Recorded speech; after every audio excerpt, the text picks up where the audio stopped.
आपको बात की ना, जब आप अंदर जाएंगे आपको ठंड लगेगी, आप उसको कम कर देंगे,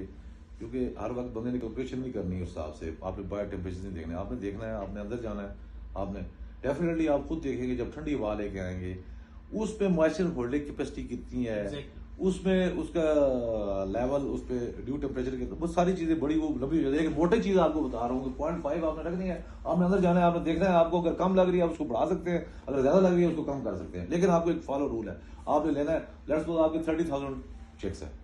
30,000 चेक्स को आपने मल्टीप्लाई कर देना है उसके वेट से, क्या वेट आ रहा है, 40 ग्राम या 50 ग्राम जो भी है आपने कर दिया, ठीक है ना, उसको आपने मल्टीप्लाई किया, ज़रब दिया उसको, वो आपके पास पूरा केजी आ गया, क्योंकि हमने केजी निकालना है, हमारे पास 0.5 तो है, ठीक है ना जी, तो हमने 0.5 से ज़रब देनी है कि 1 केजी के लिए इतना, जितने केजी हो हमने केजी हमने निकालना है, तब हम बट से ज़रब दे रहे हैं उसके वजन से, वो केजी से मल्टीप्लाई करेंगे, हमारे पास आ जाएगी CACFM चाहिए। अब देखेंगे हमारे पास फैंस कौन से हैं।